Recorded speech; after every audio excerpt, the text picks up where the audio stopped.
Selamat datang teman-teman semuanya di minggu ke-15 untuk mata kuliah kecerdasan buatan dengan sub materi yaitu searching. Hari ini saya akan memberitahu atau kita akan diskusi atau kuliah dua algoritma yang paling populer pada algoritma optimization atau optimasi. Yang pertama ada algoritma yang menurut saya paling sering diimplementasikan yaitu genetic algorithm. Jadi teman-teman kalau belajar optimization, genetic algorithm itu seperti algoritma wajibnya. Jadi algoritma ini didasari dari konsep Charles Darwin yaitu konsep evolusi. Jadi akan ada proses perkawinan, ada proses mutasi di sini. Oke. Bagaimana langkah-langkah untuk membuat algoritma ini yang nantinya akan ada implementasi langsungnya ya di video berikutnya. Jadi ini saya yang bikin pengantar aja. Jadi algoritma genetic algorithm ya atau GE ini awalnya pasti kita harus punya objective function. Objective function nanti apa yang kita tuju, apa yang kita cari dalam mata kuliah ini, pencarian.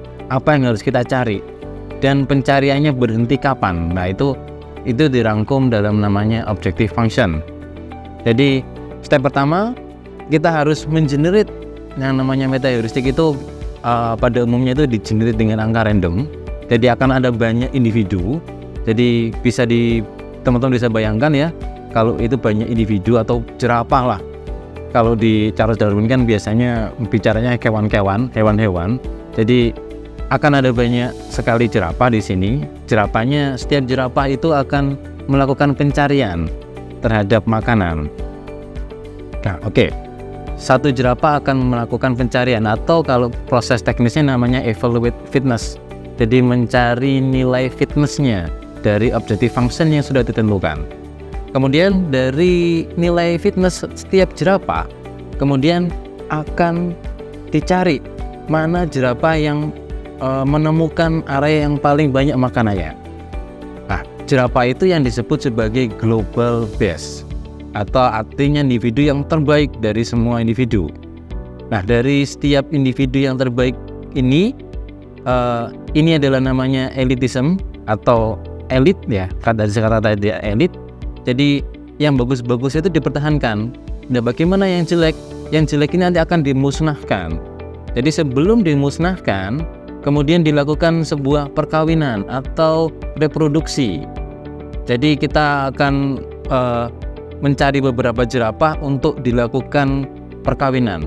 Nah, pencarian jerapah ini ada banyak teknik, tapi yang paling umum itu adalah teknik roulette wheel. Jadi melakukan pencarian dengan angka random, kemudian dikawinkan. Jadi akan dilakukan dua individu, anggap aja dua jerapah kita temukan, dikawinkan, akhirnya ketemu sebuah individu baru. Nah, akhirnya dalam satu kawanan itu akan ada banyak jerapah yang baru hasil dari perkawinan. Jadi ada yang elit tadi, itu elit tidak boleh dihilangkan, yang lainnya dihilangkan dengan mengkawin-kawinkan, akhirnya punya individu baru. Dan ada satu teknik yang sering sekali dipakai yaitu namanya mutasi. Jadi biar nilainya itu bervarian, maka akan ada mutasi. Jadi mutasi ini boleh dipakai, boleh enggak. Jadi dalam proses evolusi, algoritma ini adalah algoritma berdasarkan evolusi. Ada yang namanya elitism, ada yang namanya reproduksi, ada yang namanya mutasi. Jadi boleh dikombinasi. Tapi yang mutasi ini seperti kayak wajib gitu dipakai. Jadi itu pakai mutasi. Jadi mutasi bukan dari perkawinan tapi di-generate angka yang baru. Algoritma ini terus berjalan sampai iterasi yang kita tentukan. Jadi jerapah-jerapah ini akan terus berkembang sampai menemukan sebuah titik. Titiknya apa? Titiknya ketika fungsi objektifnya tercapai atau iterasinya sudah kelewat. Nah, itulah algoritma yang saya sebut sebagai genetic algorithm. Nah, untuk algoritma kedua ada algoritma namanya particle swarm optimization atau PSO. Jadi di algoritma ini beda dengan yang tadi. Kalau yang tadi itu algoritma berdasarkan evolusi. Kalau algoritma ini berdasarkan swarm. Jadi kecerdasan swarm. Jadi dalam sub swarm intelligence. Nah, PSO ini sama dengan GE statusnya.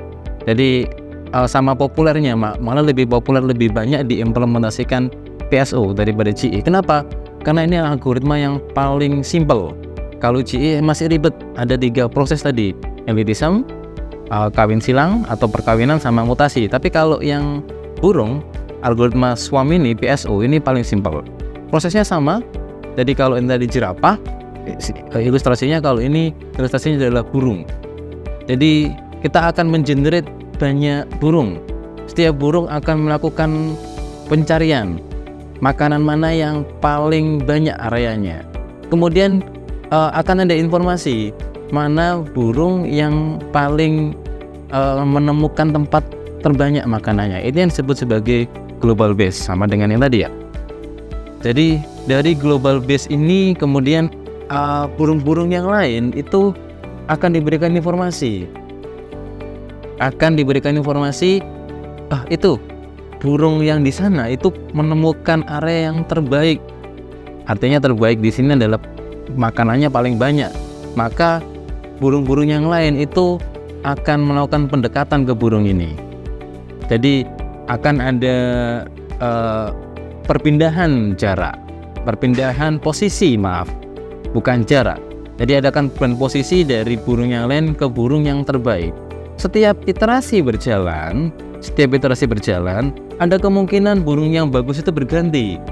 Jadi ketika di perjalanan satu burung yang jauh, kemungkinan menemukan tempat yang lain, maka burung yang lain juga akan diinformasikan untuk mendekat ke sana.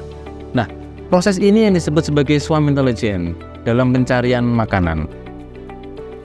Dengan 2 algoritma ini, nantinya akan ada video yang lain, video teknis untuk coding dari GE, ada video coding dari PSO dengan satu objective function yang sama.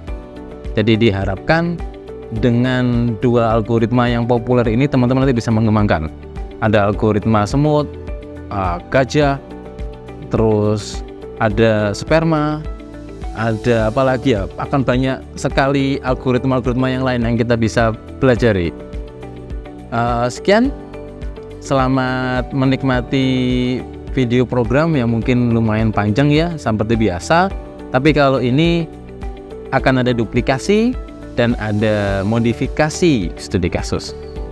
Jadi akan ada 2 algoritma yang kalian implementasikan. Kalau kemarin satu-satu, ini 2 spesial. Karena kuliah terakhir kita di Spada, di mata kuliah ini. Sekian, terima kasih teman-teman sudah memperhatikan. Assalamualaikum warahmatullahi wabarakatuh.